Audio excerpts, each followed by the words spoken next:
एक ऐसा जंगल था जिसमें बाघ मानव और बाघ का राज चलता था। इन सब का लीडर था शिवा नाम का एक बाघ। शिवा बहुत कट्टर दिल था और इसके सिपाही भी आए दिन जानवरों पर बड़ा जुल्म किया करते थे।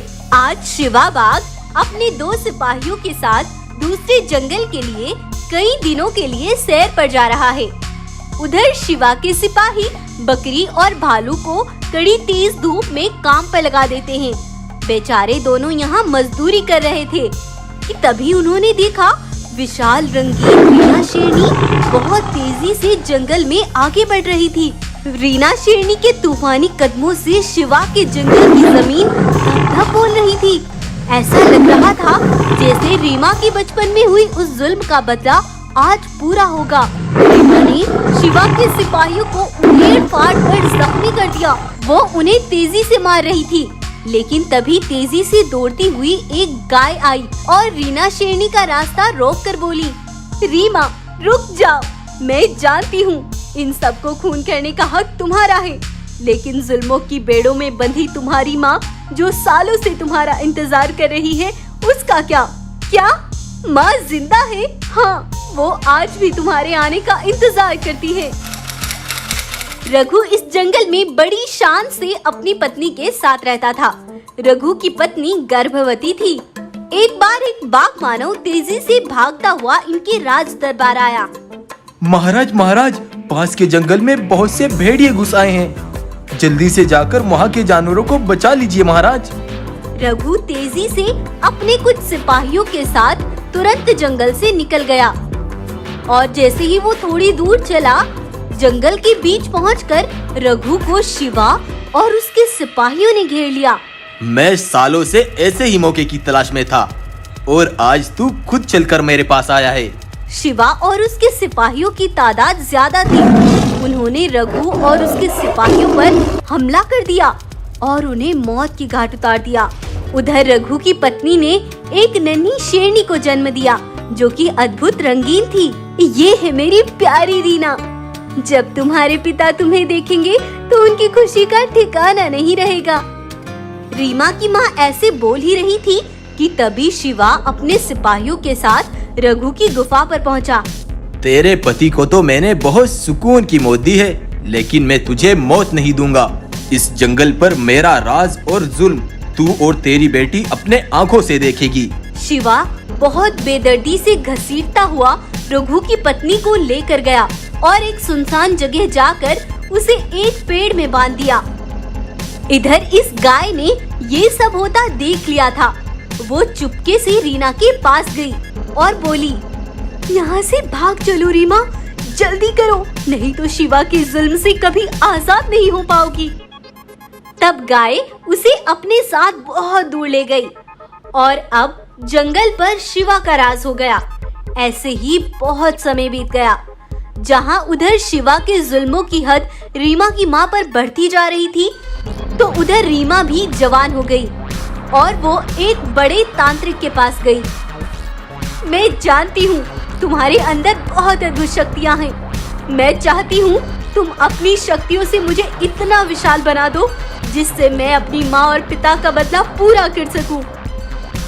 रीमा तांत्रिक को सब बताती है। तुम विशाल ताकतवर शरीर तो हासिल कर लोगी, लेकिन फिर कभी अपने असली रूप में नहीं आ पाओगी। मुझे स्वीकार है।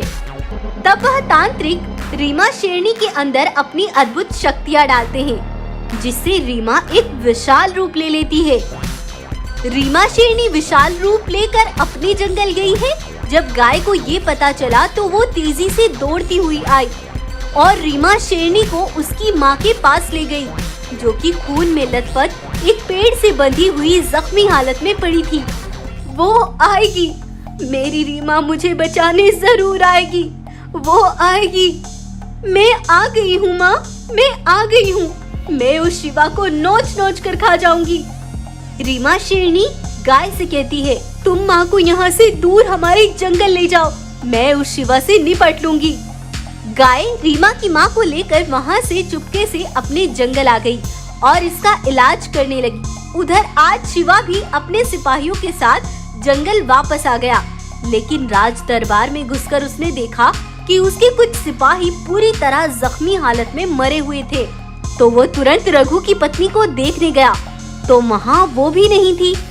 ये बूढ़ी चेरनी कहाँ गई? कहीं भेड़िया तो नहीं चबा गया? चबाकर तो अब मैं तुझे खाने वाली हूँ। नहीं नहीं, तू जिंदा नहीं हो सकती। इस विशाल रूप से तू मेरा अंत नहीं कर सकती। मैं तुझे भी तेरी माँ की तरह ही बंदी बनाकर रखूंगा। वो समय अब गया शिवा, तुझे अब मुझसे कोई नहीं बचा सकता। तब रीमा एक ही बार में शिवा बाघ का खून कर डालती है। कुछ समय बाद रीमा की माँ भी स्वस्थ हो जाती है और अब जंगल पर रीमा का राज होता है। सब खुशहाली भरा जीवन व्यतीत करने लगते हैं। इस तरह रीमा ने विशाल रूप धारण करके अपने जंगल को शिवा के जुल्मों से बचा लिया। तो अगर आपको ये कहानी पसंद आई है तो इस कहानी को लाइक, शेयर और सब्सक्राइब करना ना भूलें। जुलाई का महीना था और कड़ाके की बिजली चमक रही थी। पिछले 10 दिन से एक भी क्षण को बारिश रुकने का नाम नहीं ले रही थी। पूरा जंगल पानी से डूब रहा था। बेचारे जानवर अपने अपने घरों में कैद थे। हर किसी को अपनी अपनी चिंता सताई जा रही थी। लेकिन 10 दिन की इस मूसलाधार बारिश ने जंगल के कोने कोने को पानी से भर दिया था। जहां हर किसी को अपना जीवन मुश्किल दिखाई दे रहा था, वहां रामा के लिए यही मुश्किल नहीं थी, बल्कि रामा की माँ पिछले 4 दिन से तेज ज्वर से तप रही थी और छोटा रामा पानी में ही परेशान होता हुआ वैद्यबाज के पास गया। मेरी माँ बहुत बीमार है, मुझ पर दया करो। मेरी माँ को चलकर देख लो। चिंता मत करो बेटा, तुम जाओ, मैं आकर देखती हूँ। बाज उड़कर रामा की माँ के पास आ गया। उसने रामा की माँ की जांच की। तुम्हारी माँ ने पिछले 4 दिन से कुछ नहीं खाया। कमजोरी के कारण इसकी हालत खराब है। तुम्हें जल्द से जल्द कहीं से भी इन्हें भोजन लाकर कराना होगा। रामा बेचारा अपनी माँ के लिए घर घर भोजन तलाश कर रहा था, लेकिन कोई भी आज जैसे उसकी मदद करने के लिए तैयार नहीं था और वो चलते चलते बहुत आगे बढ़ गया। वहाँ बाग की एक गुफा के सामने कुछ सिपाही बहुत सारा भोजन कर रहे थे। रामा ने उनसे भोजन मांगा, लेकिन उन्होंने देने से इनकार कर दिया। तब रामा ने मांस के टुकड़े और भोजन को उठाया और वहाँ से तेजी से भाग गया। सिपाही रामा के पीछे पड़ गए, लेकिन वो तेजी से वहाँ से भागकर निकल गया।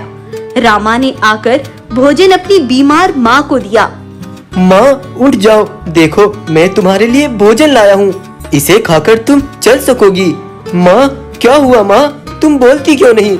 नहीं नहीं, तुम मुझे छोड़कर नहीं जा सकती। रामा की माँ दुनिया छोड़कर चल बसी और आज रामा खुद को सबसे बेबस महसूस कर रहा था। तभी तेजा नाम का बाघ उसे दिलासा देने के लिए वहीं पहुंच गया। मत रो बेटा, अपने आंसू पोंछ लो। मांगने वाले को ठोकर मारती है ये दुनिया और छीनने वाले के सामने सब दुम हिलाते हैं। खड़े हो जाओ, आगे बढ़ो। तेजा वहाँ से चला गया और आज पूरी रात रामा के दिमाग में उसकी यही बात गूंजती रही। मत रो बेटा, अपने आंसू पोंछ लो। मांगने वाले को ठोकर मारती है ये दुनिया और छीनने वाले के सामने सब दुम हिलाते हैं। खड़े हो जाओ, आगे बढ़ो। और अगली सुबह होते ही रामा तेजा के पास पहुंच गया। मुझे पता था तुम आओगे, तुम्हें आना ही था। मुझे मेरा काम बताओ, मुझे क्या करना होगा? कोई यहाँ लूट कर माल लाता है तो कोई किसी को मार कर और अपना हिस्सा लेता है, लेकिन तुम्हें सबसे बढ़कर काम करना होगा। तब से रामा तेजा के सिपाहियों के साथ मिलकर मुसाफिरों को लूटता तो कभी किसी का खून बहाकर माल लाता और सारा धन सोना लूटकर वो काली घाटी के पत्थरों के बीच एक गुफा में लाकर जमा कर देते थे। ऐसे ही समय के साथ साथ रामा तेजा के सिपाहियों का ऑनर बन गया और वो हर रोज सोना लूटकर तेजा के सामने रख देता था। मुझे पता था तुम सबसे ज्यादा काबिल बनोगे और तुमने कर दिखाया, लेकिन एक काम है जो सिर्फ तुम ही कर सकते हो। जो भी काम है बताओ, मैं तैयार हूँ। आज रात रघु शेर अपने जंगल का सारा धन लेकर नील नदी के पास से वृंदावन जंगल के लिए निकलेगा। उसके सिपाही बहुत ज्यादा है। अगर तुमने उसे लूट लिया तो आसपास के सारे जंगल हमारे कब्जे में होंगे। महाराज, आपके सारे एहसानों को पूरा करने का समय आ गया है। सुबह तक हमारी काली घाटी की गुफा सोने से भरी होगी, तुम चिंता मत करो।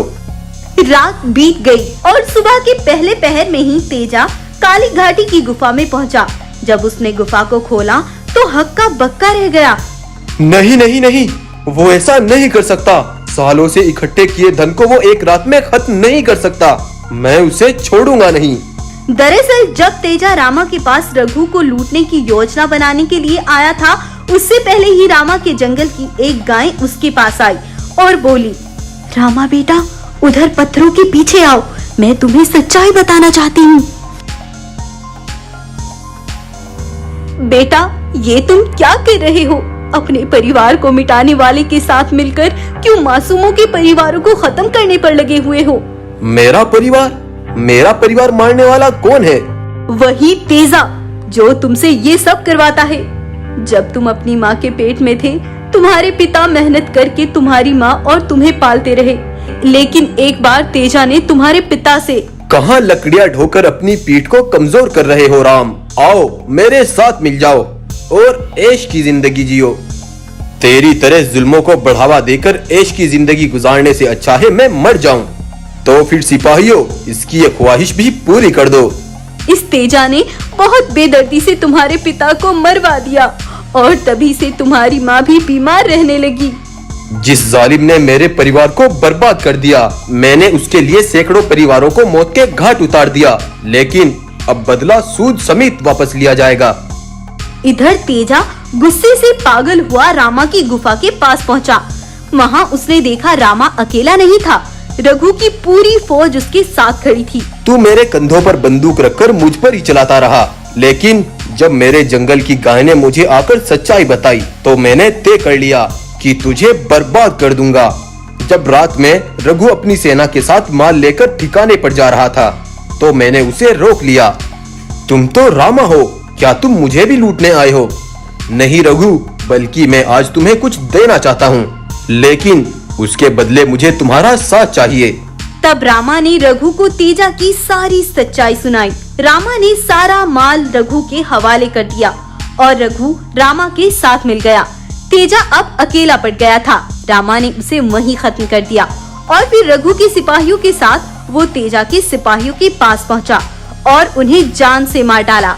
उसके बाद रघु और रामा ने सारा धन दौलत गरीब जानवरों में बांट दिया और सबकी मदद करने लगे। इस तरह एक ईमानदार बाप के बेटे ने भी ईमानदारी का रास्ता अपना लिया। तो मुश्किलें चाहे जितनी भी बड़ी क्यों ना हो, हमें सच्चाई का रास्ता अपनाना चाहिए। तो आपको आज की ये कहानी कैसी लगी, हमें कमेंट करके जरूर बताएं। और ये कहानी अगर आपको पसंद आई है तो इस कहानी को लाइक करना, शेयर करना और चैनल को सब्सक्राइब करना ना भूलें।